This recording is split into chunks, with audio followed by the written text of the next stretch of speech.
So, good morning, everyone. I am your host, Natalia, and today I am with Lia Biscardi as she talks about photography and visual storytelling in today's Learn with IndieCo session. So, Lia works with women based, product based business owners who struggle with receiving the sales they want. She assists in creating stunning visual images for their e commerce websites to increase their traffic and the sales they want. Today, she will be discussing the top reasons why product photography is needed, what visual storytelling is, and the three ways to start changing how to take photos. So take it away, Leah.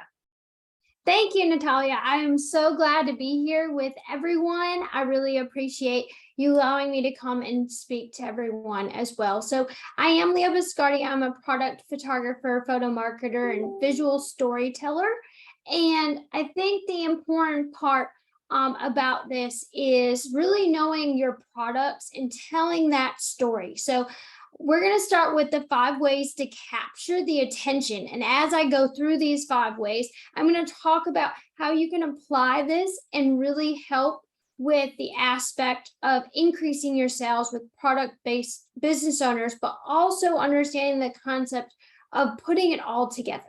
So we're going to start with what your product is. So as we go through, I want you to think about these 3 questions. 1, what is the best part of your product? We all know when you're selling things, you think everything you have is the best it can be, but you want to focus on that one detail that everyone, why do they have to buy your product? Why is it important? The other one you want to talk about is what is your mood? So are you a light and airy person? So are the pictures going to be bright and cheery? Or is it dark and moody where it's emphasizing the aspect of the details? So that's the other question you want to think about. And the third question is, where are these pictures going to go? Because depending on where you are going to be posting these pictures, analyzes different things you want to take pictures of and how you take the pictures. So let's start with the first way.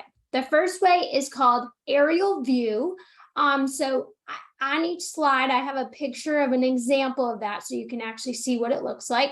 But aerial view means from on top or over the product. So this is very important to tell a story. So in this picture, you can see the texture of the body scrub. So that's the featured item, is a body scrub. And you can see where it's being used. It's being used in a bathtub. It's used to clean you up. So you can see the texture. So when you're taking this photo, you want to think of what story you're going to tell. Well, obviously, not everybody watching this is selling body scrubs, but if you do sell something that people are going to put on them, they want to see the details. They want to see the color. They want to see the texture. So this aerial view really helps keep that pressure on, showing them the texture. And when it tells the story of this is something, this is how it will look in your hands, on your body. So you really want to focus on that. Now, if it's not something you're going to put on your body, you still want to show those details, because especially with food, what makes something mouth-watering is that idea that it just looks so good. You want it right then and there. So another really important aspect is reducing glare. So this means you don't have reflections. So if you can tell that I'm using a ring light, because if my hand goes like this, it gets brighter as I get closer to the ring light, and it gets darker as I move away. In photos, you don't want that diversion of light. You want that consistency. So if you look at the picture that's on the screen, it's very consistent. There is reflection and glare, but I don't make them obvious. So there is an issue sometimes that when you're photographing glass, so for example, this is a glass candle jar, the problem is there's always going to be some situation of glare, but where you want that glare to happen is the less noticeable part. So what you're telling a story here is when you reduce the glare, you actually get to see all the details on the glass jar. So in this picture, you can see the brand, the scent of the candle. You can even see the details of how many ounces are in the candle, what type of candle it is. It's a soy candle. And you can also see the aspects of the props that are situated. But remember, if you have learned anything about product photography, you always want to make sure your product is 75 to 90% of that picture. So the props don't want to overset the rest of your actual product and the picture.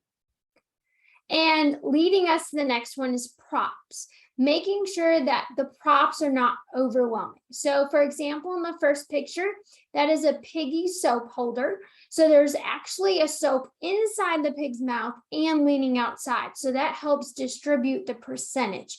What this is telling you is it's showing the reference of the size of the soap, because I don't know how many of you have shopped online, but I know most of us, especially on big brand name stores like Amazon or Target, you want to know dimensions. And unless you carry a ruler with you all the time, the only way you're going to know dimensions is the size compared to something else. Now, you may not know the size of the pig, but you can tell that by the photo, it has to be a pretty small soap to be able to fit in that little hole.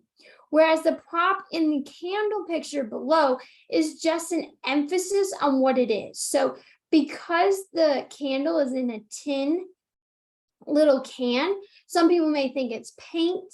Some people may think it's something other than a candle. So emphasizing the matches around it really shows the feature that it's a candle. So people may not read labels. This is probably not the easiest thing to understand, but may not read the labels properly. So you want to have something that jumps out to them. So the unlit matches draws your eyes to the point of the actual candle. So it's drawing you to the middle. You always want your props to draw you in towards the products, not out towards the props. So the important part to understanding this is those props can't be overwhelming. So another thing that people don't realize is how many products you have in a shop. So you always want to, as a store owner, an online store owner, you want to have 3 to 6 pictures per listing. And so what that means is you want to have different shots. So you want an aerial shot, you want a side shot, you want an other side shot. So I always tell people, look at Nike's website. I know they're not a small business, but you will see that when you're selling shoes, you cannot just have one angle of the shoe. You need to actually have multiple angles. You need the bottom, the back, the sides, and the front. So that's already, if you add up those numbers, that's a lot of pictures to have. But also you want to see group shots so people can choose. So for example, the picture on the top just shows 2 different types of bath bombs next to each other. Now there's only 2 because you don't want to overwhelm the picture too much with too many things, because you already have the flowers in the background and the mirror underneath. But the bottom picture shows you all the different colors you can pick of that soap.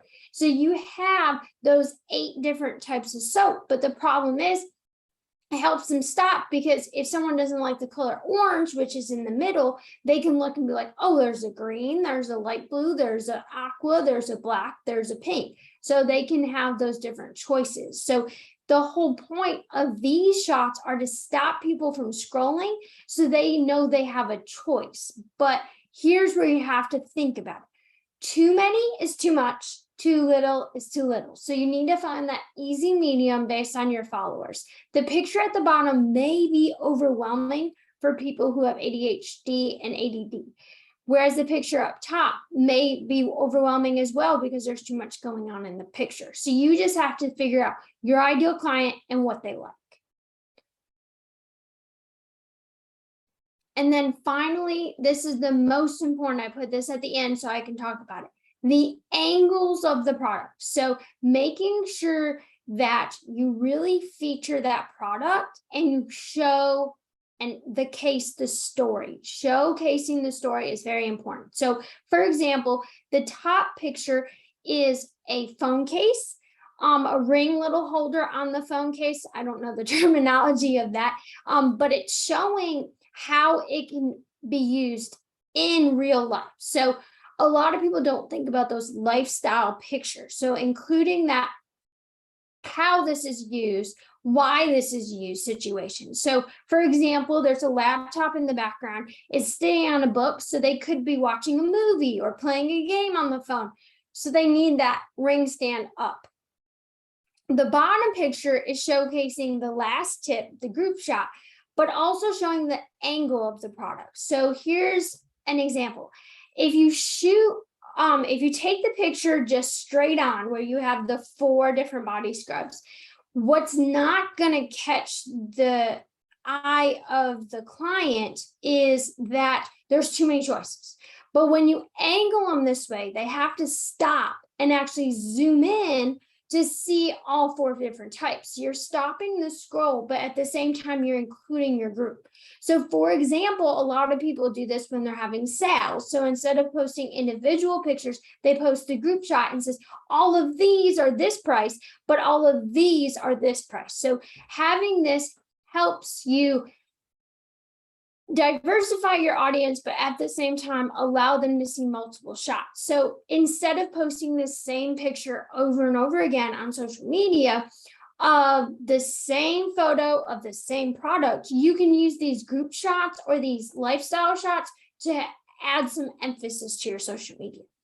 When we talk about Instagram, carousels are very important. So having multiple angles and showcasing them all in the same carousel is very important. Whereas on Facebook, it's way more appealing for people just to look at one picture. So you can actually take all those carousel posts from it and post them onto Facebook. So the important aspect of this is understanding how to tell a story with your pictures. So the key to this is standing out. There are millions of people online that really want to sell their products. So you have to stand out and take those people's money, but at the same time, you need to capture the audience. So for example, if you look at this picture here with the soap situation here, someone could just buy the soap because there's a pig in the picture. Don't even care what the soap looks like, don't even care what the soap is about, but because you put a pig in the picture, that could attract customers. The same thing with the situation with the glazed donut. Okay, the candle may not smell exactly like glazed donuts, but because those glazed donuts look so good, it will make them think of glazed donuts every time they light that candle. They will want to purchase it. So my top 3 tips are: really focus on those 3 questions I said at the beginning. Thinking about why people will buy your products. What is that one detail you want them to see? And really think about where these photos are going to be used. And when we think of top tips as well, we want to talk about really changing up what you do, making sure you're reducing your glare, making sure you're working on what props you're using, making sure that you're actually taking different views. So that aerial view, a lot of people forget about that on social media, but also that angle where it's so subtle that people don't really notice the angle, but they do notice.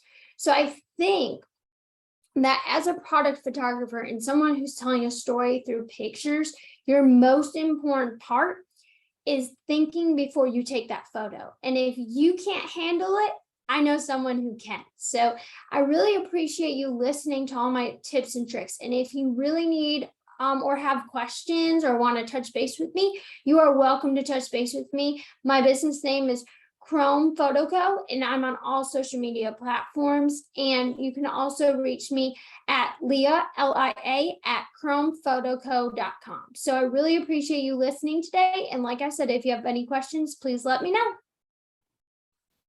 So thank you so much, Leah, for that insightful discussion. And make sure to join her Facebook group and follow her on all her social media sites. So also don't forget to follow the Independent Collective as well for more updates and fun content like this. So bye, everyone.